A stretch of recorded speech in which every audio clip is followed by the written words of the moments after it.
aqui na leitura, né? Nos escritos judaicos, o livro de Crônicas é o último livro, que ele faz um resumo de toda a história do povo de Israel. E aqui eu gostaria, então, de deixar enfatizado aqui, marcado aqui. Vamos lá. Deus tem um povo na terra, são os judeus. Deus tem um povo na terra, são os judeus. Esse povo, Deus fez uma aliança com eles. Deus insistentemente sempre quis relacionar com esse povo. Porque esse era o projeto original de Deus. O projeto original de Deus era ter uma família. Foi assim lá no Éden. Presta atenção nisso. O projeto original de Deus, o plano original de Deus era ter uma família. Lá no Éden foi assim, com Adão e Eva. A partir do momento que entrou o pecado no mundo, deturpou essa relação e obstruiu, impediu, limitou esse relacionamento do homem para com Deus. Pois bem, a partir disso, Deus então inicia uma história de redenção, porque Deus queria resgatar esse homem que tinha sido enganado, e por conta do pecado essa relação havia sido abortada. Pois bem, Deus então inicia um plano de redenção. A Bíblia trata disso. A Bíblia trata está contando uma história da relação de um Deus com a sua criação. Essa criatura, homem, pecou e por isso foi separada dessa relação. Mas Deus continuou o seu projeto. E Deus então deseja relacionar com o homem. Isso até hoje. Pois bem, Deus então disse: olha, eu vou resgatar essa criatura, eu vou resgatar esse povo, eu desejo ter uma grande família. Primeiro eu vou estabelecer essa grande família. E eu quero poder relacionar com esse homem. Pois bem, Deus então faz aliança com alguns homens. E a partir disso, institui uma família, institui um povo. Quem são estes? Os judeus. Tudo que a gente está lendo no Velho Testamento está falando da história dos judeus. A história do povo de Deus. Esse povo pecou muitas vezes. Mesmo Deus querendo resgatá-lo, mesmo Deus se aproximando, chamando eles para essa relação, eles por muitas vezes abandonaram o Senhor. Assim como nós, acontece conosco hoje. Muitas vezes a bondade de Deus nos alcança, a misericórdia de Deus, Deus sinaliza que quer relacionar e a gente despreza isso. Mesma coisa. Só que isso se deu por muito tempo, Deus tentando relacionar com o povo. Pois bem, esse povo, pelo motivo de abandonar o Senhor, a lei, Deus deu a lei, diz: olha, vocês vão relacionar comigo dessa forma. Vocês não façam imagens de outros deuses, somente a mim. Essa relação, eu quero fidelidade. Mas do homem, a humanidade, incorria em diversos erros, equívocos, desobediências. Um minutinho só.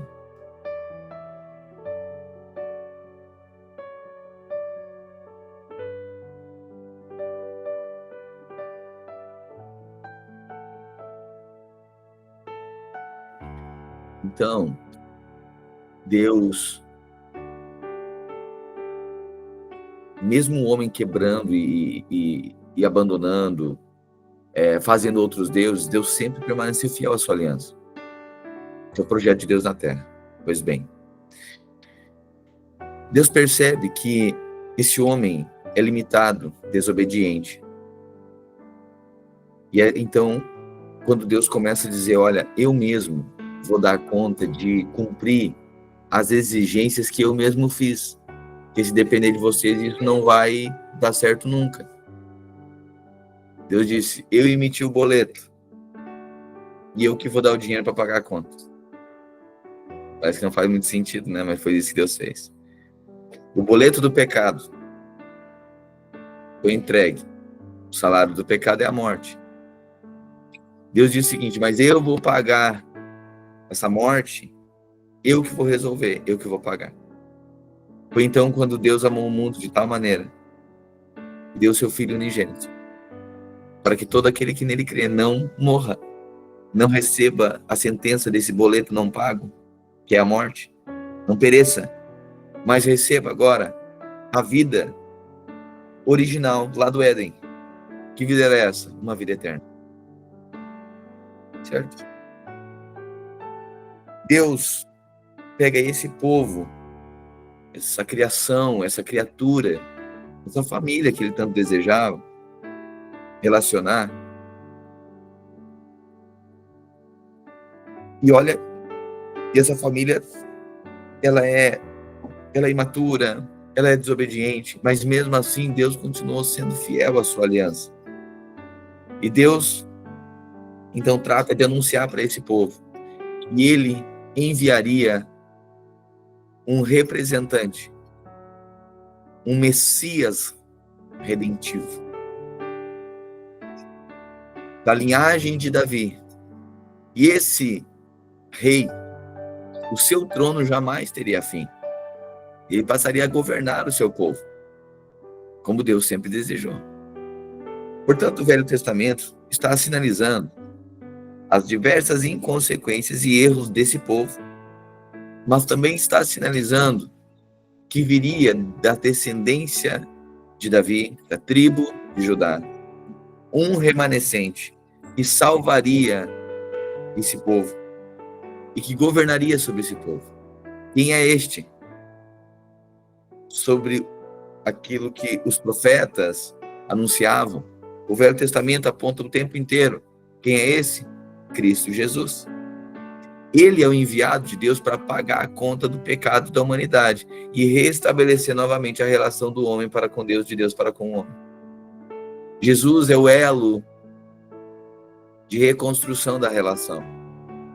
Jesus é o elo, é o resgate, é a redenção, é a reconciliação do mundo com Deus.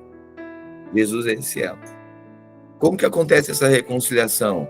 Hoje não é pelo mérito humano, é pela fé. Alguém é salvo pela fé. Não é mais por obras. Não é mais por aquilo que se faz de certo ou errado. O que a gente está lendo aqui do Velho Testamento é que a bênção de Deus estava condicionada pelas respostas de fidelidade do homem. Se o homem fosse fiel à lei, tinha bênção. Se não fosse fiel, não tinha bênção. Só que Deus percebe que o homem não consegue acertar de jeito nenhum. Não há um justo sequer na terra. Todos pecaram e destituídos estão da glória de Deus. Portanto, Deus envia Jesus como pagamento dos pecados da humanidade. E todo aquele agora que crer que Cristo Jesus é o pagamento da dívida que o homem tinha com Deus por conta do pecado, está salvo. Jesus é o cumprimento, Jesus é o pagamento. Não precisa pagar a Deus duas vezes. Quero deixar isso bem claro aqui. A história está sinalizando que o homem tinha que pagar a Deus através de um sacrifício de animal, através da obediência da lei. Mas ninguém conseguiu. Por isso que o animal tinha que ser morto. Ninguém conseguiu. Portanto, Deus resolveu o problema. Deus foi pago. A dívida foi quitada. Aonde? Na cruz. O Filho morreu em lugar de toda a humanidade. Como que recebe esse crédito? Pastor, eu quero receber esse crédito aí, porque eu estava em dívida, então também estou em dívida com Deus. Sim, todo homem nasce com dívida com Deus. Por conta do pecado, nasce com a natureza pecaminosa. Pastor, como que eu resolvo isso? Bom, você resolve se apropriando do crédito que Deus enviou para a terra, o pagamento. Como que faço? Pela fé.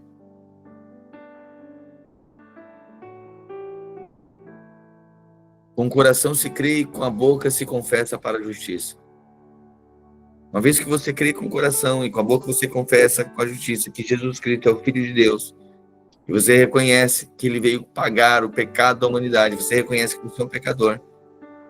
No momento que você declara, crê com o coração e declara com a boca, você está salvo. A Bíblia conta a história de um povo agora que estava perdido, em uma relação toda bagunçada.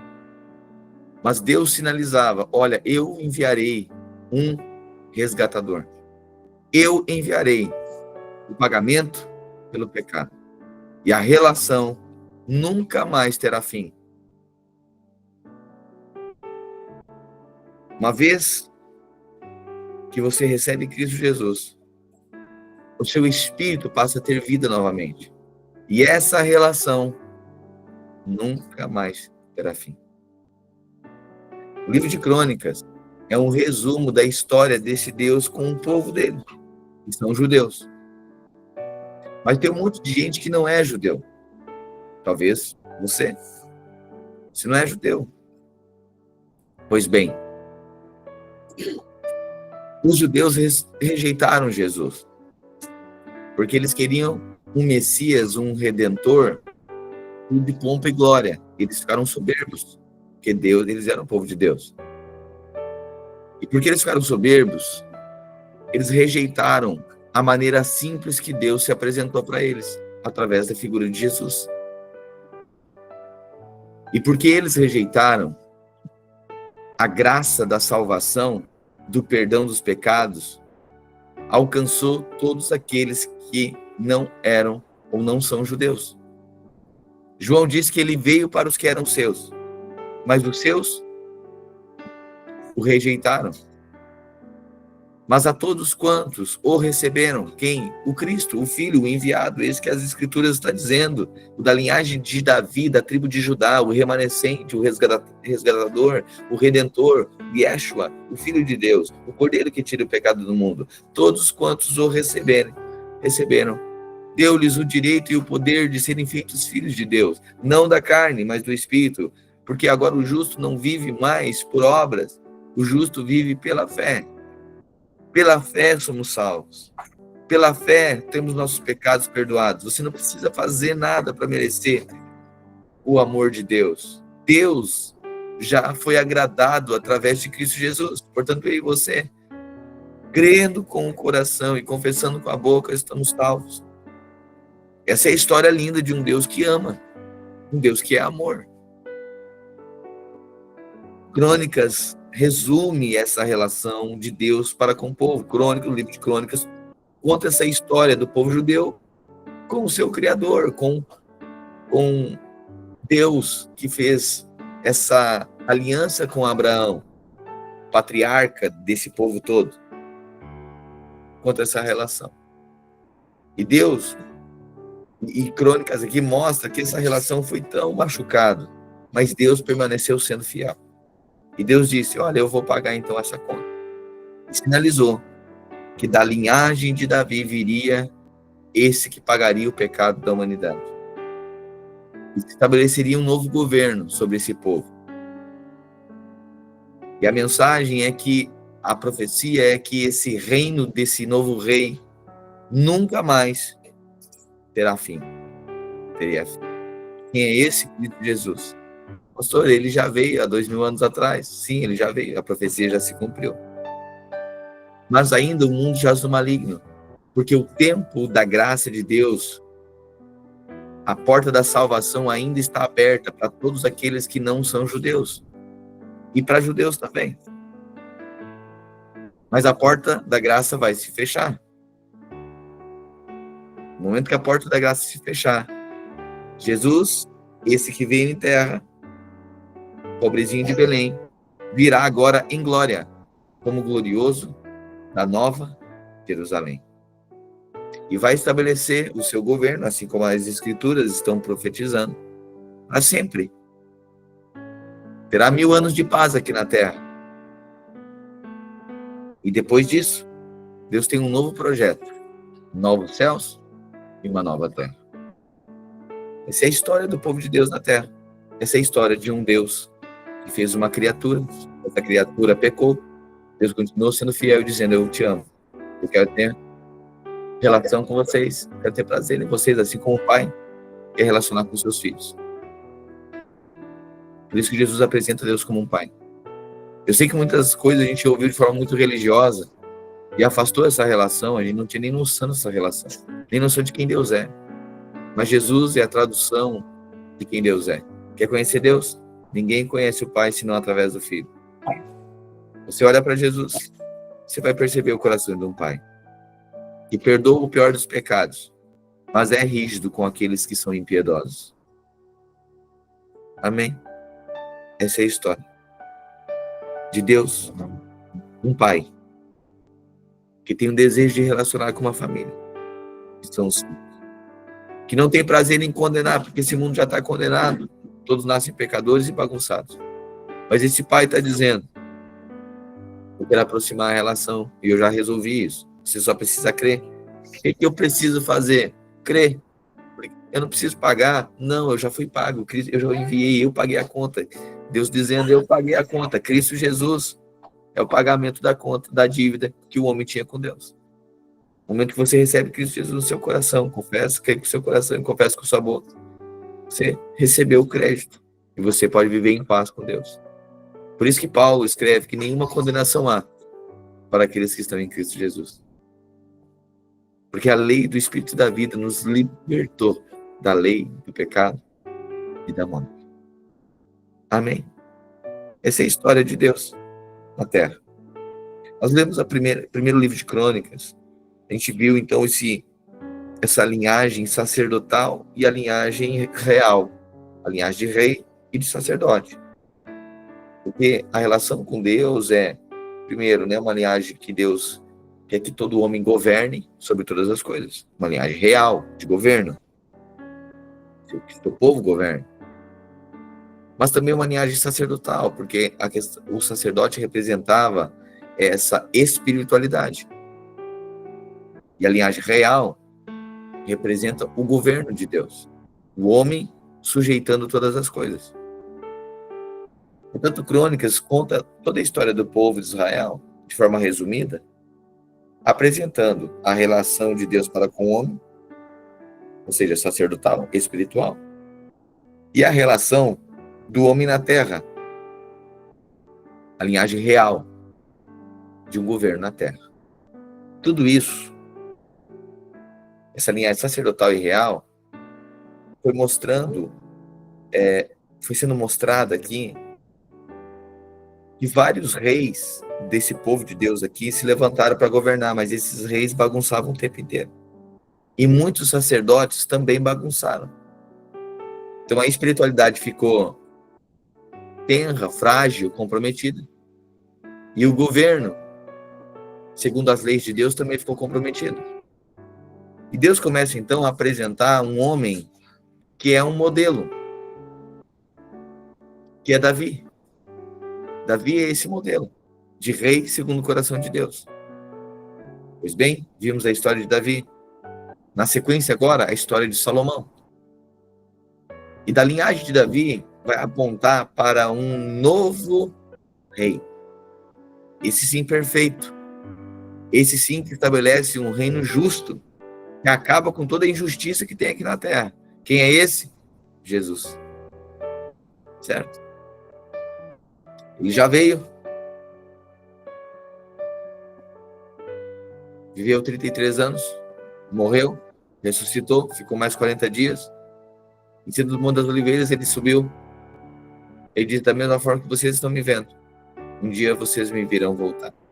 Haverá o dia que todo olho verá e toda língua confessará que Jesus Cristo é o Senhor.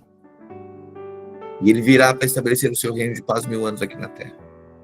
Crônicas está contando agora a história real da linhagem que estava apontando para o rei Jesus. Davi, Salomão, é a linhagem. Dessa linhagem real aqui virá o Messias. Já veio, né? Disse Jesus há 2000 anos atrás. Mas estava apontando profeticamente que viria o Messias. Por isso que agora em 2 Crônicas, a gente está vendo a história de reis em Jerusalém. E esses reis aqui estão mostrando os reis obedientes e alguns reis infiéis também, da linhagem de Davi.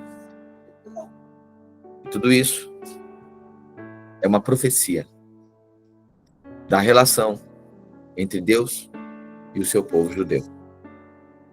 Pastor, nós não somos judeus. Sim, a porta da graça também está aberta, porque eles rejeitaram Jesus. Essa graça nos alcançou também. Então essa mensagem nos alcança, porque nós não somos judeus de natureza. Nós não somos judeus de merecimento. Temos o sobrenome de um judeu, da linhagem judaica, não somos. Mas agora nos tornamos judeus não da carne, mas da fé. Somos incluídos na aliança de Deus com o seu povo, não pelo merecimento, mas pela fé. Amém? Portanto, chegamos aqui em 2 Crônicas, capítulo 4. Está descrevendo ainda, Davi, ele tinha a planta do templo, ele juntou os materiais do templo, que representava, então, essa habitação de Deus para com o homem. Isso era o do templo judaico, templo judeu, lá em Jerusalém, que hoje está destruído, mas será reconstruído, certo? Deus habitando na terra, momentaneamente, foi através de um templo, e Deus ficava dentro de uma caixa, chamada arca. Era só um aspecto simbólico, certo? Davi desejou construir, o rei Davi desejou construir esse templo, não pôde, mas Deus permitiu que seu filho Salomão construísse o templo. Davi entesourou para Salomão. Salomão chegou e construiu o templo. E a Bíblia descreve, então, para o povo judeu, a história desse povo, eles construindo o templo, como que o templo era. Explica também os objetos do templo, a linhagem real, sacerdotal. Então tem muita coisa que talvez não faça sentido para nós. Mas quando a gente olha para o povo de Deus na terra, faz sentido para o povo de Deus na terra, que são os judeus. Pastor, mas olha só, não faz sentido assim, não faz sentido porque nós somos gentios. Mas agora, a partir do momento que a gente creu pela fé, nós reconhecemos Jesus como nosso Salvador também, isso passa a ser a nossa história. Por isso que agora a gente começa a estudar e interpretar coisas que antes fazia menor sentido para nós. Agora faz. Por isso que se torna importante ler a Bíblia. Mas a gente está vendo, mas pastor, mas a gente está vendo um monte de coisa esquisita aqui, de holocausto, sacrifício, de templo, de lei. O que eu tenho a ver com isso? Tem a ver com essa história do nosso povo. Não éramos judeus da carne, mas nos tornamos debaixo dessa aliança pela fé. Isso quer dizer que um dia, essa profecia de que um rei virá e reinará para sempre, acontecerá. Nós estamos aguardando esse dia, que Jesus voltará. Ele veio há 2000 anos atrás. Foi assunto ao céu, subiu aos céus e disse que voltaria. Nós estamos aguardando a sua volta. Jesus virá e estabelecerá o seu reino aqui na terra. E a relação será agora eterna.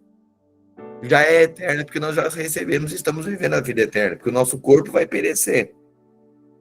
Mas o nosso espírito agora tem vida com Deus. Amém? Pois bem, em 2 Crônicas, capítulo 4, a gente continua, então, vendo episódios aqui da construção do templo e também do procedimento desses reis de Israel. Você lembra que em determinado momento da história, o povo de Israel, que eram 12 tribos, se dividiu. 2 tribos para o lado sul e 10 tribos para o lado norte. O livro de 2 Crônicas vai apontar para as histórias dos reis do sul. Dos reis do sul, muitos obedientes e alguns infiéis. E nessa história, Deus vai sinalizando as diversas falhas de caráter e como eles deveriam se arrepender das falhas de caráter, assim como nós. E existem diversos exemplos aqui para que as gerações futuras, quando lessem, eles percebessem o que acontecia com aqueles que tinham falha de caráter. Portanto, era para andarem alinhados à lei de Deus. Assim como os pais muitas vezes recomendam os filhos. Olha, tu viu o teu irmão? Ele aprontou. E por isso ele recebeu uma punição. Portanto, se tu pode aprender olhando para o que aconteceu com ele, tu já entendeu o recado, né? Aí o outro filho diz, já entendi. Então tá bom. É por isso que a história dos judeus aqui tem inúmeros ensinos, correções, disciplinas, para que todo mundo pegasse a Torá, a Bíblia, não, a Torá lá dos judeus, e olhe e diz, eita, mas se bagunçar assim, fica ruim, né? Fica. Se abandonar Deus não dá certo, né? Não dá certo. Se viver uma vida tentando viver sozinho e ficar longe da vida de Deus, da relação com Deus, da lei de Deus, não dá certo a vida, né? Não dá certo. Se viver uma vida independente também não dá certo, né? Não dá certo. Se não colocar, se Deus não vir para nosso casamento, para nossa relação, para nossa família, se não for Ele nos abençoar, não dá certo, né? Não dá certo. Não dá para tentar tocar um casamento sozinho, né? Assim, da forma que a gente acha, né? Não dá certo. Uma família, assim, basta criar os filhos e pedir que a educação transforme os nossos filhos de maneira natural. Não dá certo, não dá certo também. É só o Espírito de Deus pode fazer isso. A gente precisa da orientação divina. A gente precisa da orientação divina. A gente precisa da instrução do céu. A gente precisa reconhecer que precisamos do Espírito Santo. E discernimento para as coisas. Como que a gente sabe o que está certo, o que está errado, o que fazer, o que escolher? A gente precisa do Espírito Santo, da arca, da presença. Isso faz toda a diferença na nossa vida. Hoje é o Espírito Santo, precisamos receber o Espírito Santo. Então quando nós olhamos para a história e vê que eles abandonaram o Espírito de Deus, a lei de Deus, deu ruim, né? Deu ruim. Isso para a nossa vida é pedagógico, então. Sim, é pedagógico. Porque eu estou olhando, estou vendo. Se nós seguirmos o mesmo caminho de infidelidade deles, a vida não dá certo. Mas se nós obedecermos o Senhor, se percebermos agora o Espírito de Deus, Deus vai colocar todas as coisas no seu lugar e a bênção virá sobre nós. Nossa família será restaurada. Nossos filhos serão bem-aventurados. Nosso casamento será para a glória de Deus. A nossa história será guardada por Ele. Entrega o teu caminho ao Senhor, confia nele e o mais puro Ele fala. Amém. Essa é a história do povo de Deus.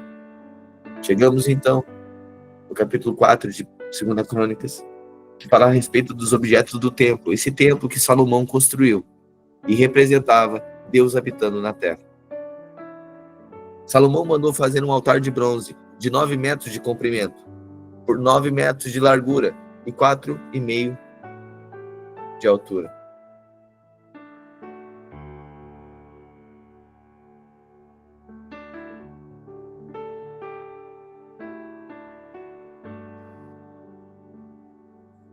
Também mandou fazer um tanque redondo de bronze, com 2,25 metros de profundidade, 4,5 metros de diâmetro e 13,5 metros de circunferência.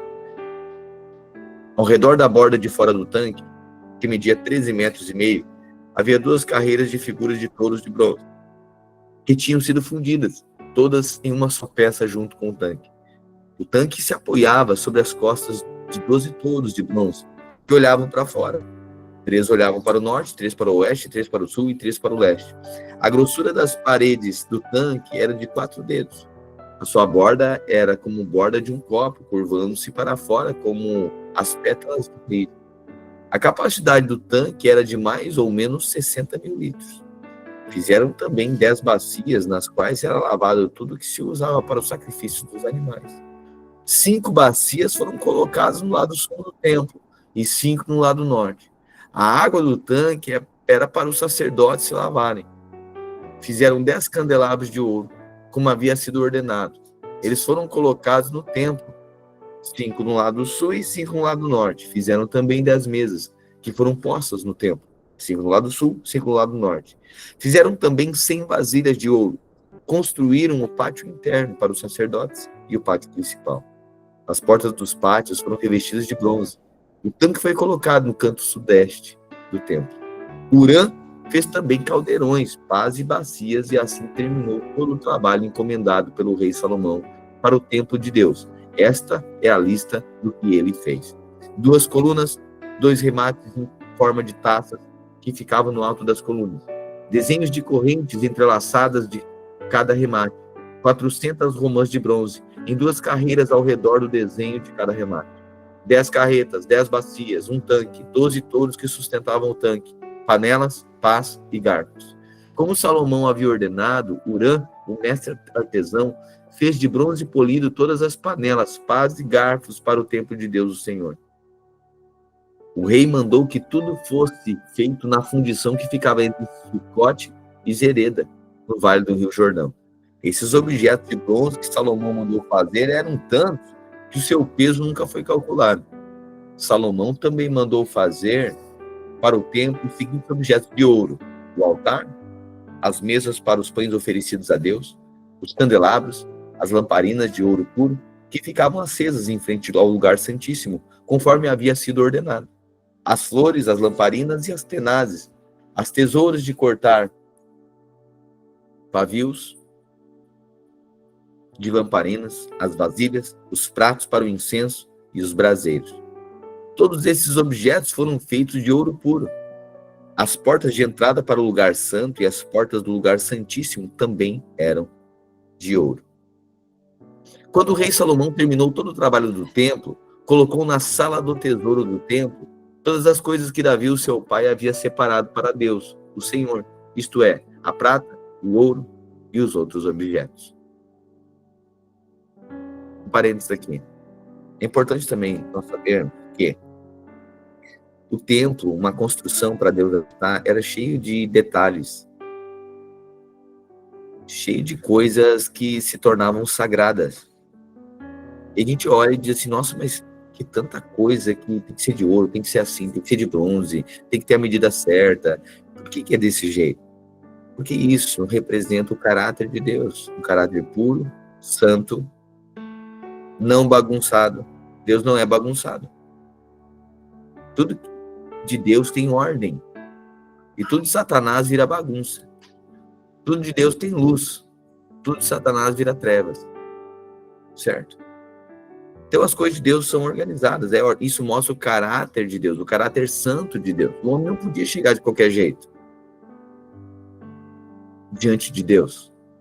Por isso que são tantos detalhes que para nós, mais uma vez, para nós, muita coisa não faz sentido. Mas quando a gente vai para o símbolo de cada coisa, a gente vai ver que tudo apontava para o caráter de Deus. Tudo aponta para um Deus perfeito, um Deus santo, um Deus justo e um Deus bom. Certo? Davi tentou reconstruir esse templo.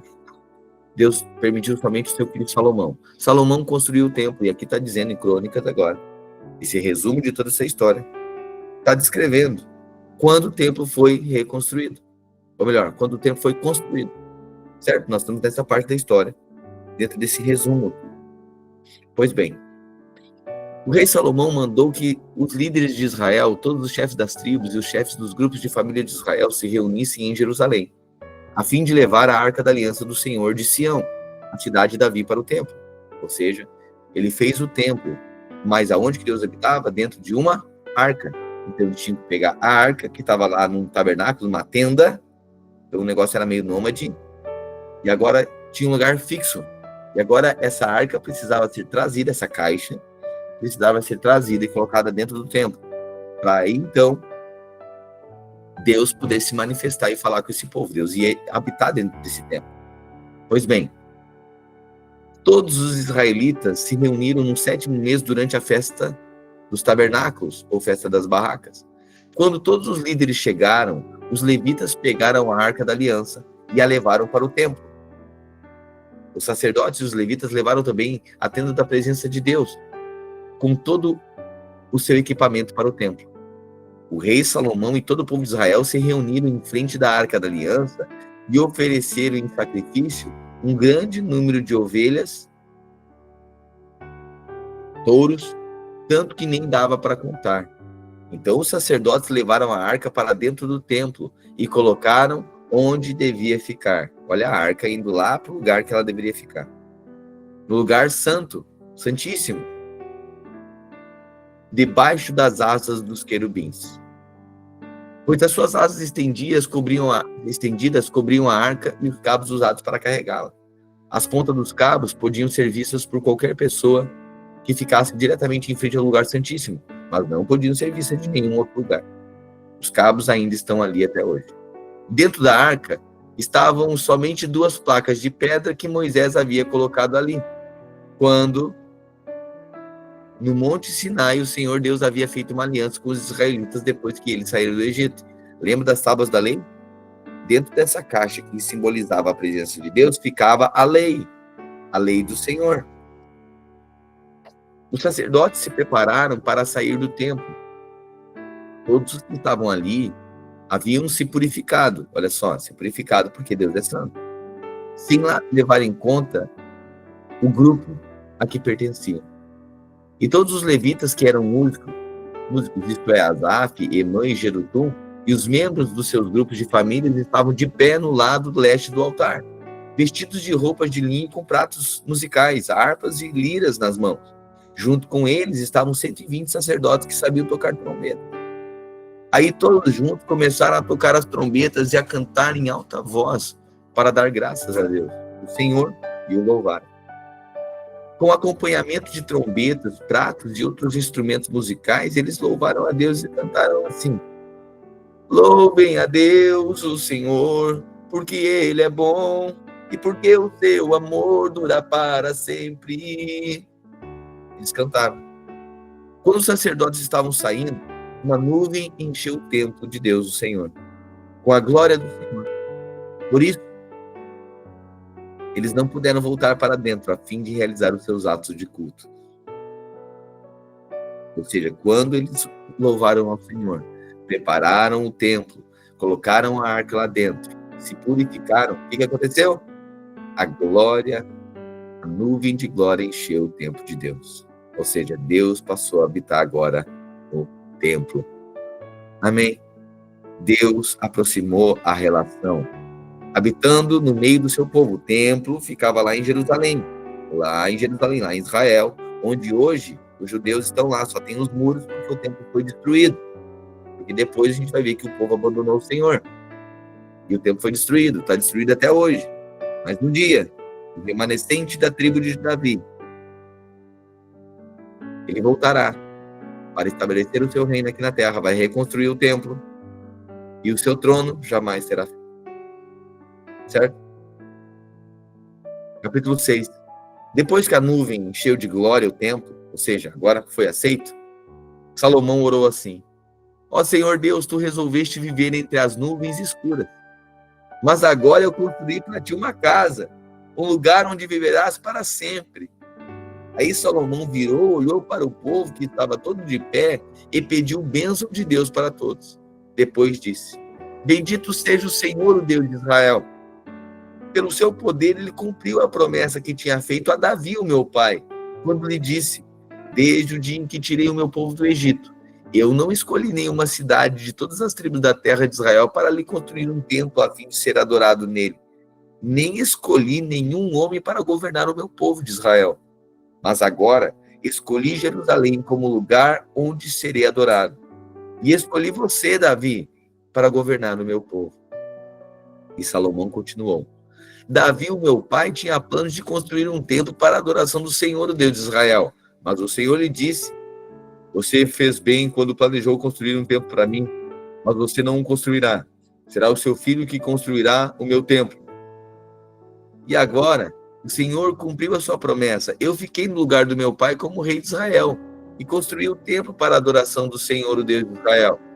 Ali eu coloquei a Arca da Aliança, onde estão guardadas as placas de pedra da aliança que o Senhor fez com o povo de Israel. Então, na presença de todo o povo, Salomão ficou em frente ao altar e levantou as mãos. Ele havia mandado construir o pátio do templo, um estrado quadrado de bronze, que media 2,20 metros em cada lado e 1,30 metros de altura. Ele subiu no estrado e, na presença de todo o povo, se ajoelhou, levantou as mãos para o céu e orou assim: ó Senhor, Deus de Israel, não há Deus igual a ti no céu ou na terra. Tu és fiel à aliança que fizeste com teu povo e lhe mostras o teu amor quando eles, com todo o coração, vivem uma vida de obediência a ti. Pelo teu poder, cumpriste a promessa que fizeste a Davi, o meu pai, no dia de hoje. Todas as palavras da tua promessa foram completamente cumpridas. E agora, ó Senhor, Deus de Israel, eu te peço que cumpras a outra promessa que fizeste ao meu pai, quando lhe disseste que sempre haveria um descendente dele governando como rei de Israel. Olha isso. E agora, ó Senhor, Deus de Israel. Versículo 16. Eu te peço. Quem está pedindo aqui? Salomão. Eu te peço que cumpras a outra promessa que fizeste ao meu pai, quando lhe disseste que sempre haveria um descendente dele governando como rei de Israel, contanto que eles te obedecessem com o mesmo cuidado como ele obedeceu. Portanto, ó Deus de Israel, faze com que se cumpra aquilo que prometeste a teu servo Davi. Mas será que de fato, ó Deus, tu podes morar no meio de nós, criaturas humanas aqui na terra? Olha que loucura isso, Salomão está dizendo. Deus vai habitar no meio de gente. Vamos lá, gente. A gente sendo gente, não quer ficar no meio de uns tipos de gente? Imagina Deus sendo Deus, querendo habitar no meio de gente. Nós, sendo homens, não queremos um tipo de gente. E Deus, sendo Deus, quis habitar entre todo tipo de gente. É o caráter de Deus. É bom esse Deus, né? É muito humilde esse Deus também. Por isso que a humildade é um pré-requisito para ser povo de Deus. Gente soberba não dá para ser, não. Gente que é grandes coisas, eles são mais que Deus, né? Porque Deus se fez humilde. Por isso que assim, Deus resiste todo aquele que é soberbo, toda pessoa que se acha que é grande coisa. Todo o Evangelho, a Bíblia, o tempo inteiro confronta. E isso que no mundo é valorizado, para Deus é um problema.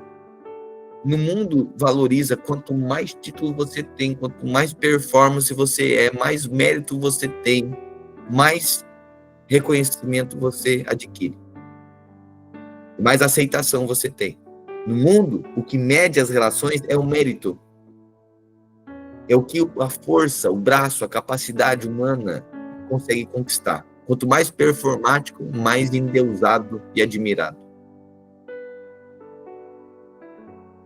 Só que relação de mérito, porque assim como os resultados positivos do mérito fazem as pessoas reconhecer, o resultado negativo do mérito é a condenação quando não dá certo.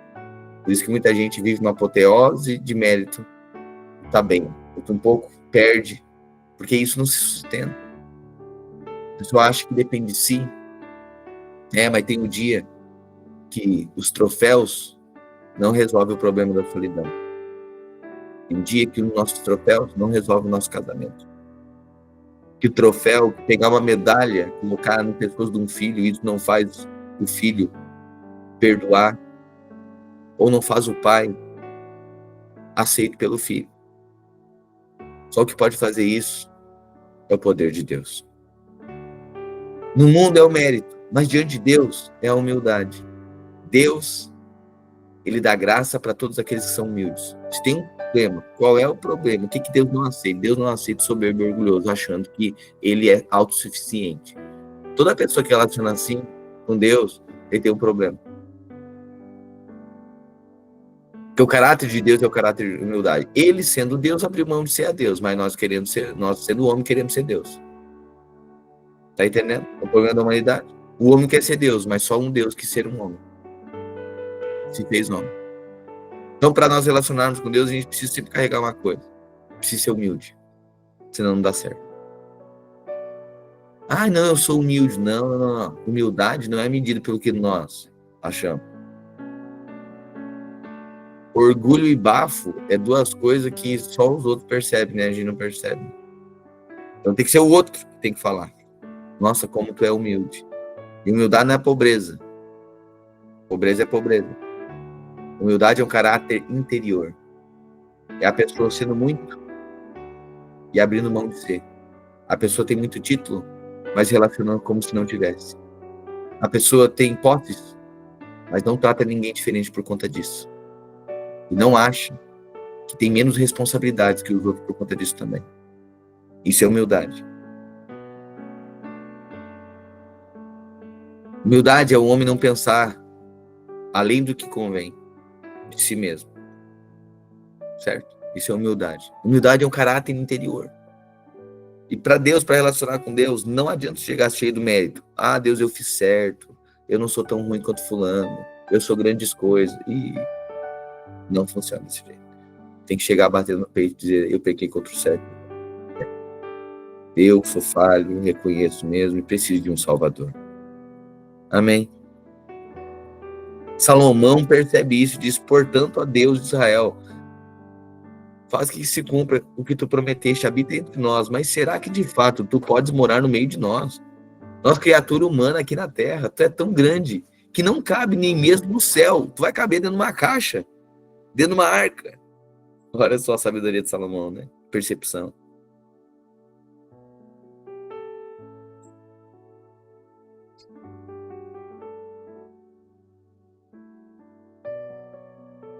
E é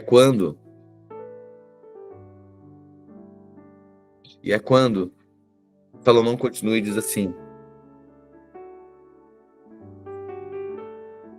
como poderia este templo que eu construí ser bastante grande para ti se tu não cabe nem no céu? Ó Senhor, meu Deus, eu sou teu servo. Escuta a minha oração e atende os pedidos que te faço. Olha de dia e de noite para esse templo, o lugar que escolheste para seres adorado. Ouve-me quando eu orar com o rosto virado para esse lugar. Escuta as minhas orações e as orações do teu povo, quando eles orarem com o rosto virado para cá. Sim, da tua casa no céu, ouve-nos e perdoa-nos. Quando alguém for acusado de prejudicar outra pessoa e for trazido até o teu altar neste templo e jurar que é inocente, ó Deus, ouve do céu e julga os teus servos. Castiga o culpado como ele merecer e declara que não tem culpa aquele que for inocente, recompensando como ele merecer. Quando por ter pecado contra ti o teu povo de Israel for derrotado pelos seus inimigos, e quando ele virar para ti e vier a este tempo para te louvar e pedir o teu perdão, escuta do céu, perdoa eles o pecado do teu povo e leva-os de volta para a terra que deste a eles e aos seus antepassados. Quando o céu se fechar e não chover porque o teu povo pecou contra ti, e então eles se arrependerem e virarem o rosto na direção desse templo, e orarem e te louvarem depois de tiveres castigado, escuta-os do céu, perdoa os pecados dos teus servos, do povo de Israel, e ensina-os a fazer o que é direito. Então, ó Deus, faze cair chuva sobre a tua terra, que deste ao teu povo, para ser deles para sempre. Quando nessa terra houver falta de alimento ou houver pragas, ou as colheitas forem destruídas por ventos muito quentes, ou por bando de gafanhotos, ou quando o teu povo for atacado pelos seus inimigos, ou quando houver peste ou doença entre o povo, escuta suas orações. Se alguém do teu povo de Israel, sentindo o peso da sua desgraça e do seu sofrimento, estender as mãos na direção desse templo e orar, escuta a sua oração. Ouve o teu povo do teu lar no céu e perdoa-o e ajuda-o. Só tu conheces os pensamentos secretos do coração humano. Trata cada pessoa como merecer, para que o teu povo te tema e te obedeça todo o tempo em que eles viverem na terra que deste aos nossos antepassados.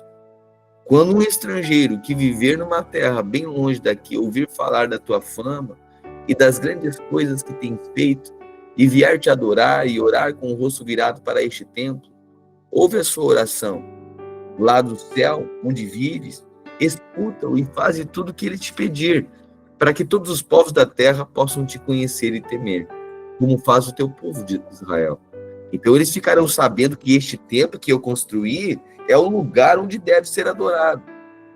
Quando ordenares que o teu povo saia para a guerra contra os seus inimigos, e o teu povo orar a ti, virado para essa cidade que escolheste, e para este templo que eu construí em honra do teu nome, escuta do céu as suas orações e seus pedidos, ouve-os e dá-lhes a vitória.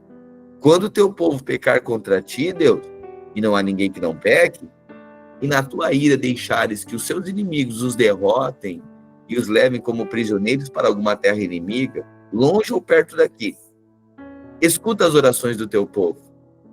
E ali naquela terra, eles se arrependerem e orarem a ti, confessando que foram pecadores e maus, ouve as suas orações, Deus. Seja naquela terra, eles verdadeiramente Perdão, se naquela terra eles verdadeiramente e sinceramente se arrependerem e orarem a ti, virados na direção desta terra que deste aos nossos antepassados, desta cidade que escolheste e deste templo que eu construí em honra do teu nome, escuta a oração deles. Do teu lar no céu, ouve-os e dá-lhes a vitória. Perdoa os pecados que o teu povo tem cometido contra ti. Agora, ó meu Deus, olha para nós com simpatia e ouve as orações que forem feitas neste lugar. Levanta-te, ó Senhor Deus, e vem para o teu lugar de descanso, junto com a arca da aliança, que representa o teu poder. Que os teus sacerdotes façam sempre o que tu queres, que todo o povo fique alegre por causa da tua bondade. Ó Senhor Deus, não rejeites o rei que escolheste. Lembra do teu amor para com teu servo Davi. Quando Salomão terminou a oração, desceu fogo do céu e queimou completamente o animal oferecido em sacrifício e os outros sacrifícios que tinham sido oferecidos. E a glória do Senhor Deus encheu o templo. E por causa dessa luz, os sacerdotes não puderam entrar no templo. Ao verem o fogo descer e a glória do Senhor encher o templo, todos os israelitas que estavam ali no pátio se ajoelharam e encostaram o rosto no chão. Eles adoraram a Deus e o louvaram, dizendo: louvem a Deus, o Senhor, porque Ele é bom e porque o seu amor dura para sempre. Então o rei e todo o povo ofereceram sacrifícios ao Senhor. Salomão ofereceu em sacrifício 22.000 bois e 120.000 ovelhas. Assim o rei e o povo dedicaram o templo a serviço de Deus. Os sacerdotes estavam nos seus lugares, e os levitas também, com os instrumentos de música sagrada que o rei Davi tinha feito para eles tocarem acompanhando o canto. O seu amor é eterno. Era assim que eles executavam os cânticos de louvor feitos por Davi. Todos os israelitas ficavam de pé enquanto os sacerdotes que estavam em frente dos levitas tocavam as trombetas. Salomão dedicou também ao serviço de Deus, a parte central do pátio que ficava na frente do templo. Ali ele apresentou as ofertas que foram completamente queimadas e a gordura dos animais que haviam sido oferecidos nas ofertas de paz. Salomão fez isso porque o altar de bronze era muito pequeno para os sacrifícios que eram completamente queimados, para as ofertas de cereais e para a gordura das ofertas de paz.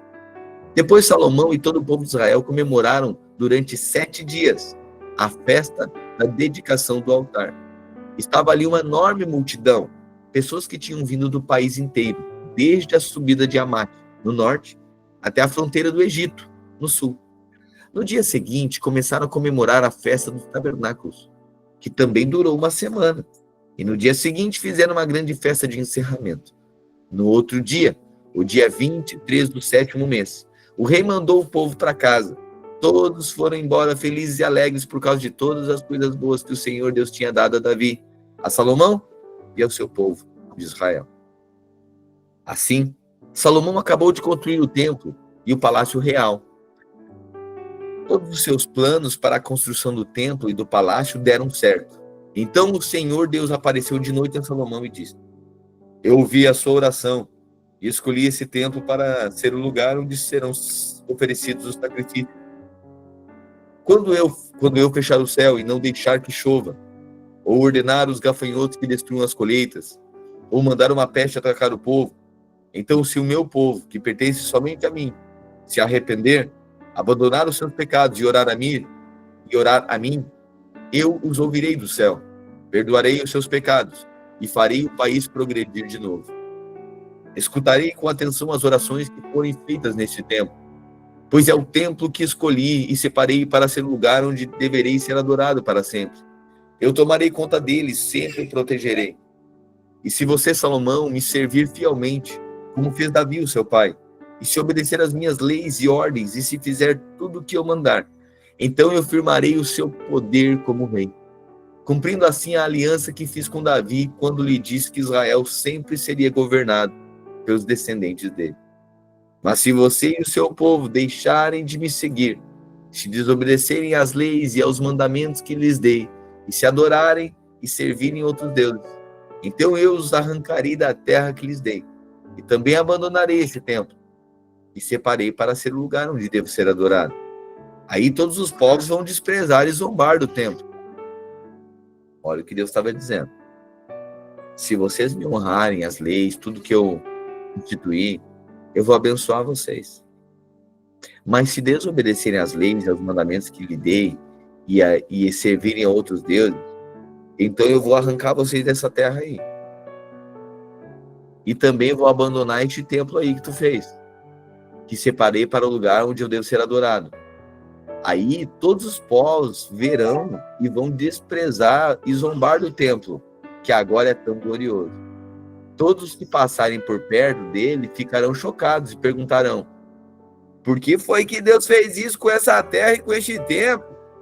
E a resposta será: foi porque os israelitas abandonaram o Senhor, seu Deus, que tirou do Egito os antepassados dele.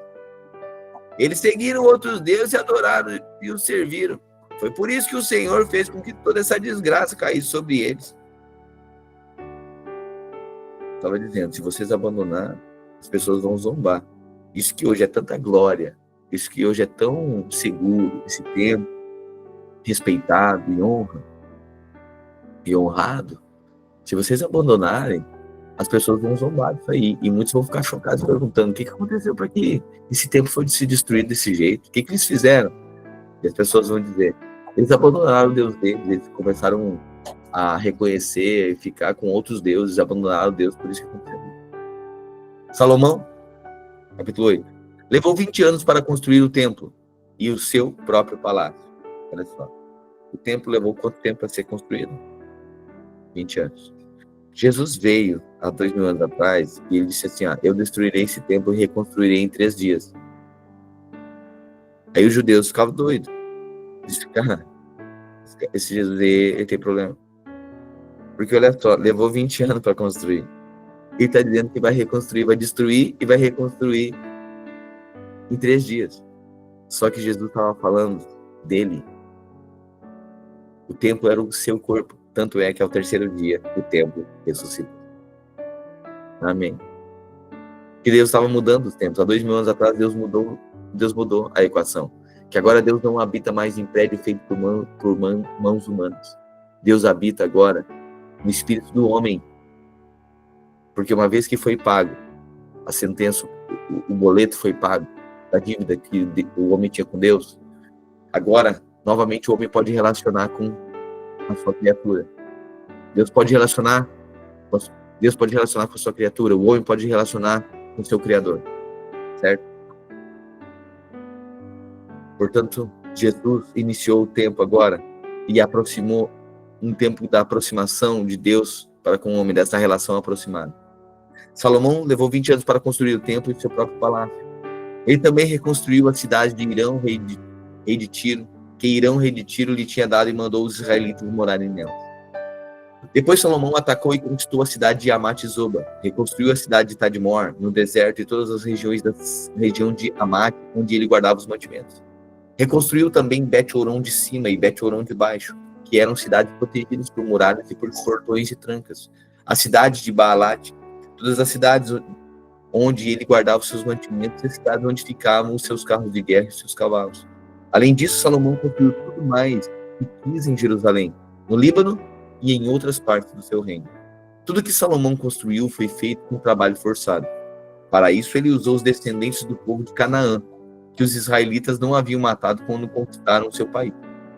Entre esses trabalhadores forçados estavam heteus, amorreus, perizeus, heveus e jebuseus. E os descendentes deles continuam como escravos até hoje. Nenhum israelita foi obrigado a trabalhar como escravo. Os israelitas serviram como soldados.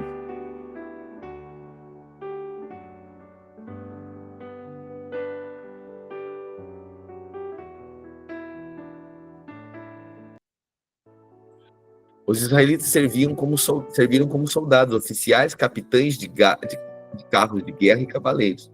Havia 250 oficiais que estavam encarregados dos trabalhadores forçados que eram usados nas várias construções de Salomão. Salomão trouxe uma esposa egípcia, a filha do rei do Egito, da cidade de Davi, para o palácio que ele, Salomão, havia construído para ela. Ele disse: Ela não pode morar no palácio de Davi, o rei de Israel, pois qualquer lugar em que esteve a arca da aliança era sagrado. Salomão ofereceu a Deus, o Senhor, sacrifícios que foram completamente queimados no altar que ele havia construído para o Senhor em frente do templo. Ele ofereceu o sacrifício de acordo com o que o mandamento de Moisés ordenava fazer nos dias santos. Isto é, no sábado, nas festas da lua nova e nas 3 festas anuais, que eram a festa dos pães sem fermento, a festa da colheita e a festa dos tabernáculos. De acordo com a orientação dada por Davi, seu pai, Salomão organizou os sacerdotes em grupos para fazer o trabalho e também os levitas, que cantavam louvores a Deus e ajudavam os sacerdotes no trabalho de todos os dias. Salomão também organizou os guardas em grupos para os vários portões do templo, tudo de acordo com as ordens de Davi, homem de Deus. Os sacerdotes e os levitas obedeceram rigorosamente às ordens de Davi, a respeito de todos os seus deveres e também a respeito da sala do tesouro do templo. Agora estava terminado tudo o que Salomão construiu. Desde a colocação da pedra fundamental do templo até o fim da sua construção. O templo estava pronto. Depois Salomão foi até os portos de Ezion, Geber e Elate, no Golfo de Acaba, no país de Edom. O rei Irão lhe mandou navios e marinheiros competentes, comandados pelos seus próprios oficiais. Eles navegaram junto com os homens de Salomão, foram até a terra de Ofir e trouxeram para Salomão mais de 15.000 quilos de ouro. A rainha de Sabá, olha agora, templo construído, glória veio, está resolvido. Agora, a rainha de Sabá, ela ouviu falar da fama de Salomão e foi até Jerusalém a fim de pô-lo à prova com perguntas difíceis. Ela chegou com um grande grupo de servidores e também camelos carregados de especiarias, uma grande quantidade de ouro e de pedras preciosas. Quando se encontrou com Salomão, ela lhe fez todas as perguntas que pôde imaginar. Ele respondeu todas. Não houve nenhuma que fosse difícil demais para ele responder. A rainha de Sabá ouviu a sabedoria de Salomão e viu o palácio que ele havia construído.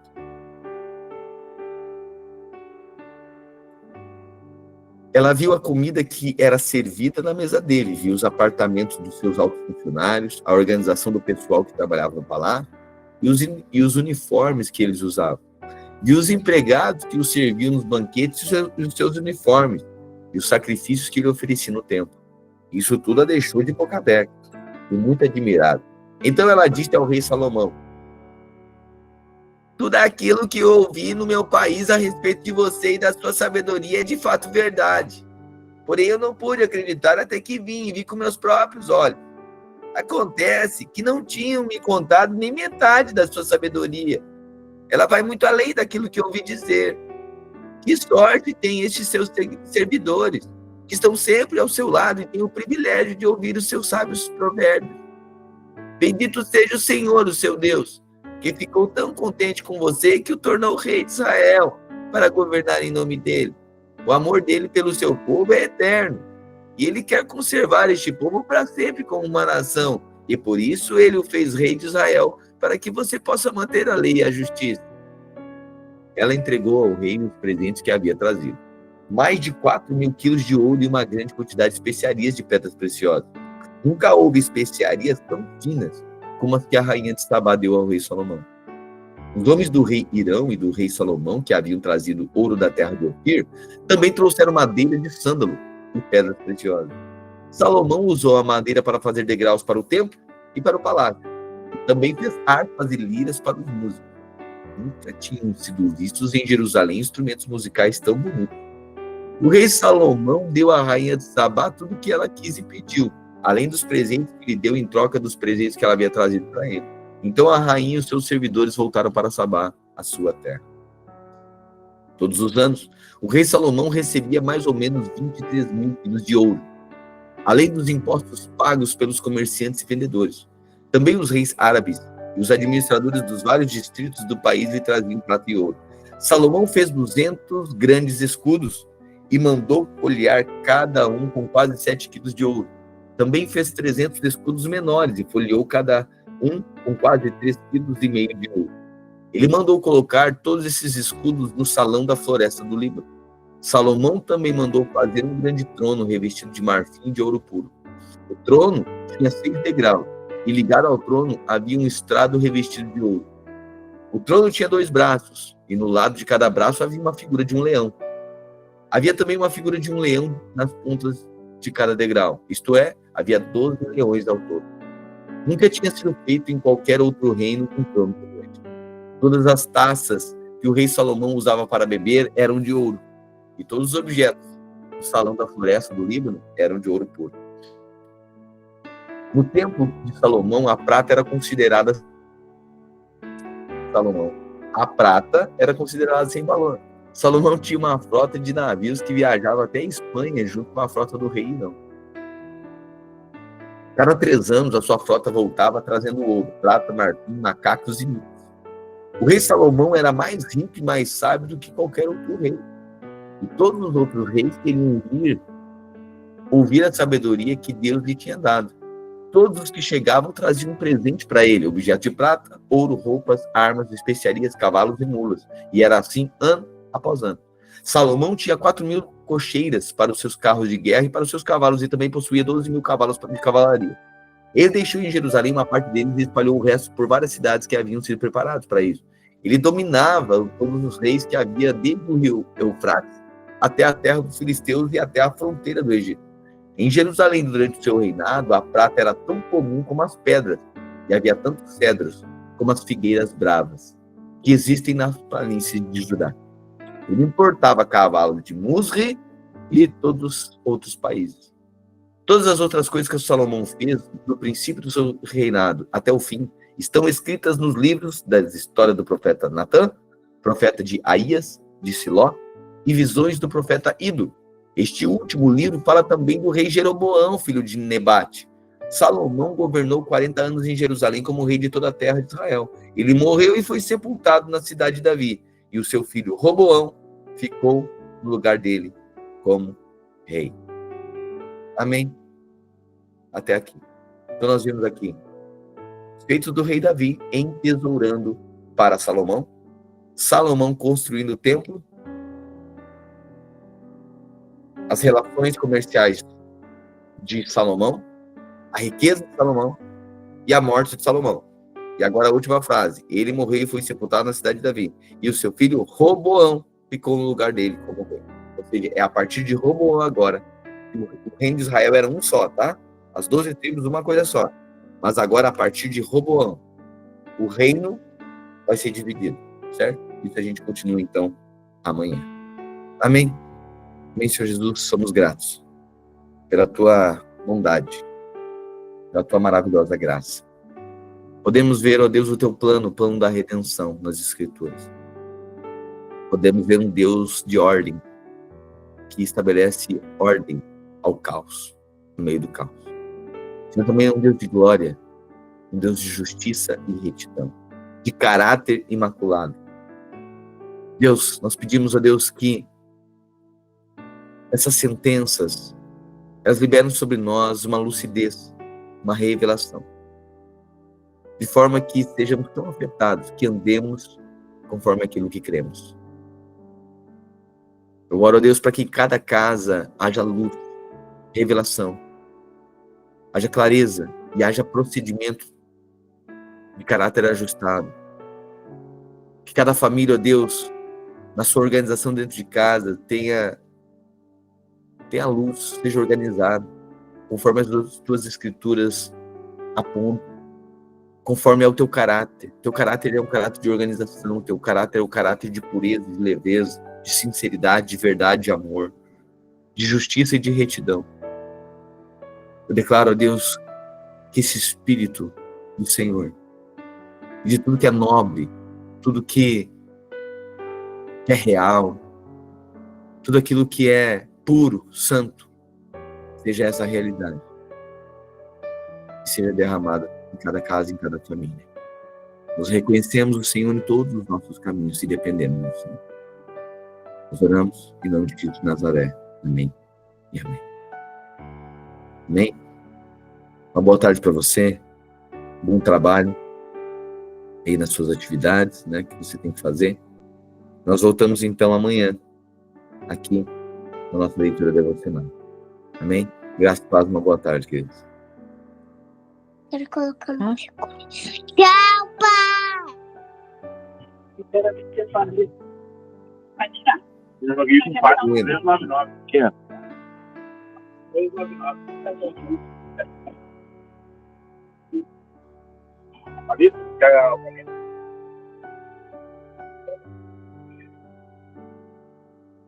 R$5,99. Cadê não? Pega 2 que tá barato, Cezão. Também quero. Tá parecendo aquela história, né, do João Mentira que tava com um carro, tava virado um caco, né, não prestava mais. Tava bêbado, né? Disse pros amigos, eu vou vender o carro agora. Daí os caras diziam, mas vai vender pra quem? Ninguém quer esse troço, cara. Vou vender porque eu sou bom vendedor. Mano, os amigos dele.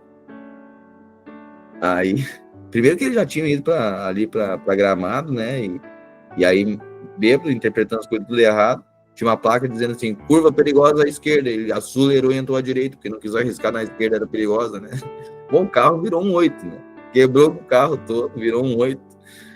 Aí colocou aquela geringonça pra estrada, indo daquele jeito, né? Aí ele disse, eu vou vender esse carro. Ele já tinha sido abordado pelo guarda.